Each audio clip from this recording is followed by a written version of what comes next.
In America, we've been trained to think a car payment is normal.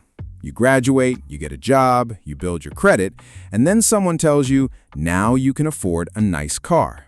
Not because you have the money, because a lender approved you. And that is the first trap. Because in the United States, most people don't walk into a dealership asking, what is the total cost of this car? They ask one question, how much is the monthly payment? And the dealership knows that. The lender knows that. The entire auto industry knows that. Because once they get you focused on the monthly payment, they can hide the real price in plain sight. Right now, the average new car payment in America is around $760 to $770 per month. That's not a luxury car payment, that's average. And many buyers are now signing contracts at $1,000 a month or more for a car. Not a house, not an investment that pays them, a car. And here's the part most people don't want to hear. This is not just a budgeting problem, this is a math problem. Pure math. Because when you finance a car, you are not just buying transportation, you are buying a financial product attached to a depreciating asset, and that combination is brutal. You borrow money, you pay interest, the car loses value, insurance goes up, repairs come later, and before you realize what happened, the vehicle sitting in your driveway has quietly eaten years of your future wealth. So today, we're going to break down the real numbers, not emotions, not dealership slogans, not "you deserve it," the math. Because financial freedom often begins with one uncomfortable sentence: stop financing your ego on four wheels.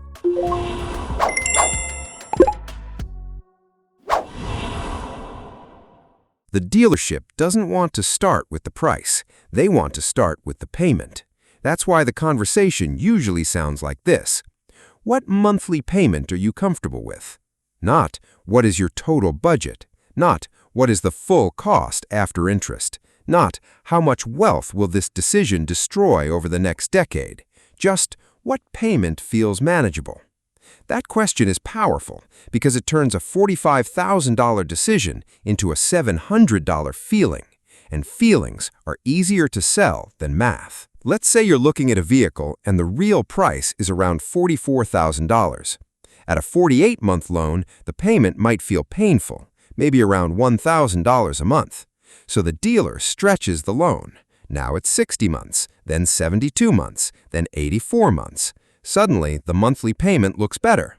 But the car did not become cheaper, only the pain was spread out. That is the illusion. A longer loan does not reduce the cost, it hides the cost. For example, on a $43,582 loan at roughly 6.37% interest, a 48-month loan can cost about $1,031 per month, with around $5,900 in total interest. Stretch that same loan to 72 months, and the payment drops to about $730. That feels easier. But the total interest rises to almost $9,000. Stretch it to 84 months, and the payment falls again, around $644. Now it feels affordable, but total interest can climb above $10,500. So what happened? You didn't negotiate a better deal. You bought time, and time is expensive. This is why long auto loans are so dangerous. They make expensive cars look normal. They make bad decisions look responsible, and they make people believe they can afford something simply because the payment fits inside the month. But the month is not the full story. The full story is the total cost. And when you only focus on monthly payments, the dealer controls the conversation because they can adjust four things: the loan term, the down payment, the interest rate, and the trade-in value. They can make almost any car fit almost any payment. But behind that payment, the total cost keeps growing. That's the trap. A car salesman is not asking what you can afford because they care about your financial future. They're asking because they need to know how much of your future income they can capture. Now let's get to the part that makes car financing terrifying.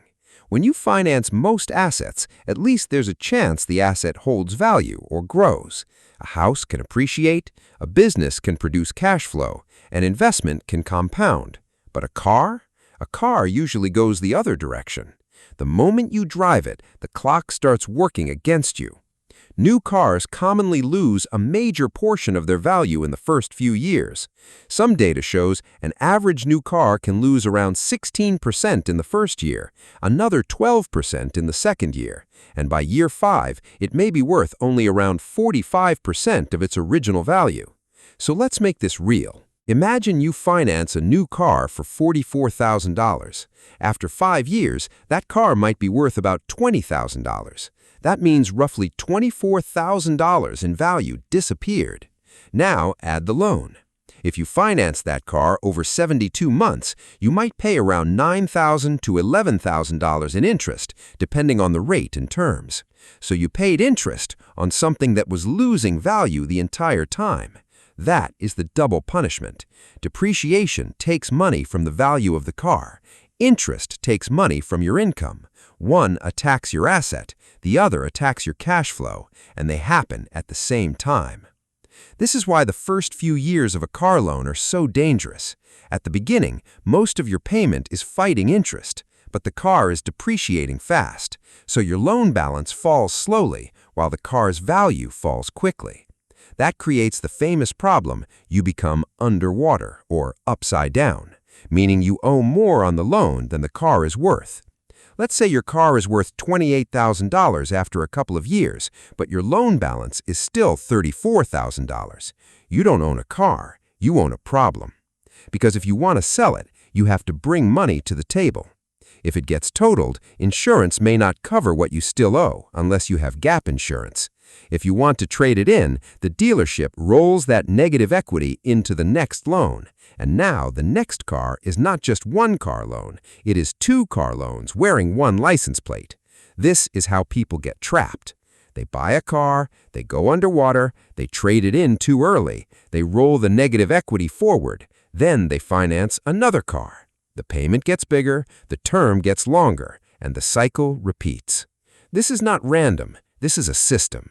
And once you understand the system, you stop calling it normal. You call it what it is: a wealth transfer from your future self to the finance department. Now let's talk about the number almost nobody calculates: opportunity cost. Because the real cost of a car payment is not just the payment, it's what that money could have become. Let's use a simple example. Suppose you pay $700 per month for a car. That sounds normal in today's market. But what if instead of sending $700 every month to a lender, you invested that money?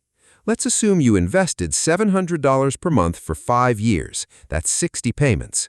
At 8% annual return assumption, compounded monthly, after 5 years, you'd have roughly $51,000.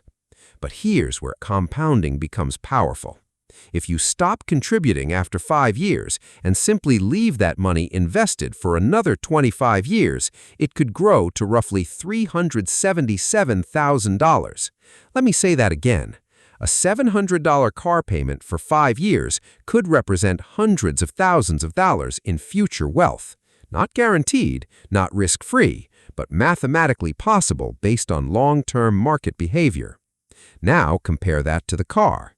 After 5 years, the car may be worth half or less of what you paid. The investment could be growing. The car is aging. The investment could be producing wealth. The car is producing maintenance bills. And this is the part people miss. A car payment does not only affect your present, it steals from your future. Every payment is a vote.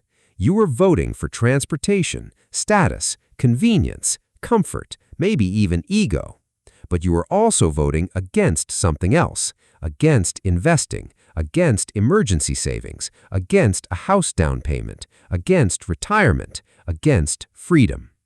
This is why auto financing keeps many people in the rat race, because when you have a $700, $800, or $1,000 car payment, your paycheck has already been assigned before it arrives. You don't decide what your money does, your contracts decide. The bank gets paid, the insurance company gets paid, the dealership already got paid, and you get what's left. Then people wonder why they make decent money but never feel financially free. This is one reason, because the car looks like success, but the math acts like a chain. And the worst part is that people often repeat the cycle forever. They finish a 5-year loan, the car finally belongs to them. And what do? They trade it in. They start over. New payment, new loan, new depreciation curve, new interest, and they call it upgrading. But mathematically, it's often just resetting the trap. The person who keeps financing cars may spend 20 or 30 years always having a car payment. The person who escapes the cycle can redirect that same money into assets. That difference compounds, and after 30 years, the gap can become massive. One person has a driveway full of memories, the other has options. And in personal finance, options are the real luxury. So what should you do instead? First, understand this. The goal is not to never own a car. The goal is to stop letting the car own you. A car is a tool. It should take you to work, take your kids to school, take you to the grocery store, help you live your life, but it should not control your financial life. A simple rule many financial planners use is the 20-4-10 rule.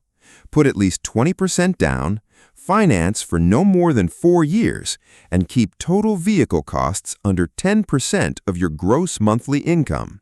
Not just the payment, total vehicle costs. That means payment, insurance, fuel, maintenance, registration, and repairs. Now, some people hear this and say, "Daniel, that's unrealistic. Cars are expensive now." Exactly. That's the point. If the rule says you can't afford the car, the problem is not the rule. The problem is the car. Because the rule is trying to protect your financial future. The dealership is trying to sell inventory. Those are not the same mission. The better strategy is simple, but not glamorous. Buy less car than you can qualify for. Keep it longer than you want to. Avoid long loans. Avoid rolling negative equity. And if possible, buy used with cash or with a very short loan. Now let's talk about used cars. People often say, but old cars need repairs. Yes, they do, but repairs are not automatically worse than payments. Let's do the math. Imagine your older car needs a $1,500 repair. That feels painful, but compare it to an $800 monthly payment. That repair is less than 2 months of payments. If that repair gives you 6 more months without a car payment, you are ahead. If it gives you 1 more year, you are way ahead. People often make a $40,000 decision because they're angry about a $1,500 repair. That is emotional math, and emotional math is expensive. Of course, there are limits. If the car is unsafe, unreliable, or repair costs are becoming constant, then replacing it may make sense.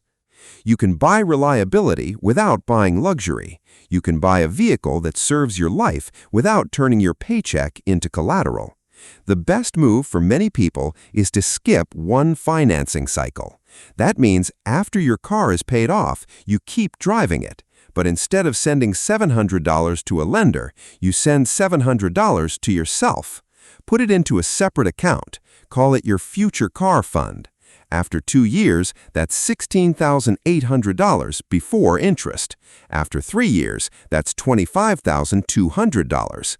Now you're not begging a lender for approval. You have options. You can buy a solid used car in cash, or put a massive down payment on a modest vehicle, or negotiate from strength. That is how you flip the system. Instead of paying interest to the bank, you earn interest for yourself. Instead of letting the dealership design your budget, you design your own. This is the difference between being a payment buyer and being a wealth builder. A payment buyer asks, "What can I afford per month?" A wealth builder asks, "What decision protects my future?" Here's the challenge. I want you to calculate the true cost of your last car. Not the sticker price, the true cost. Start with the purchase price, then add taxes and fees, then add total interest over the life of the loan, then add insurance increases, then estimate depreciation, then ask one question: what did this really cost me? If you bought a $44,000 car, paid around $9,000 in interest, and after 5 years the car is worth around $20,000, you didn't just spend $44,000, you burned value in multiple directions. You paid the car, you paid the lender, you lost value to depreciation, you paid more for insurance, and then, when the car got older, you probably still had maintenance. That is the real number. And once you see that number, it changes how you shop. You stop asking, can I afford the payment? You start asking, is this vehicle worth the life energy it will take from me? Because that's what money is. It is stored life energy. Every dollar represents time you had to work, stress you had to carry, hours you will never get back. So when you sign an 84-month car loan, you are not just signing paperwork, you are promising 7 years of your future income to a machine that is losing value every day. That should feel serious, because it is serious. I'm not saying never enjoy a nice car. I'm not saying never finance anything under any circumstances. I'm saying understand the game before you play it. Because the auto industry is very good at selling emotions, status, comfort, reward, identity. But wealth is built by people who can separate emotion from math. A car should support your life. It should not delay your freedom. So before you sign the next loan, run the numbers. Look at the total cost. Look at the interest. Look at the depreciation. Look at what that money could become if it worked for you instead of against you. Because financial freedom does not start when you make millions.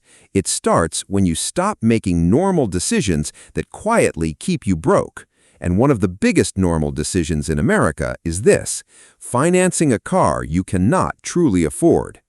Remember this: a paid-off car may not impress strangers, but it can give you something far more valuable: margin, peace, options, freedom. And freedom is worth more than new car smell. So stop financing your ego on 4 wheels. Start financing your future. If this video made you rethink your next car purchase, subscribe to Wealth Logic, because here we break down the money traps most people never see until it's too late.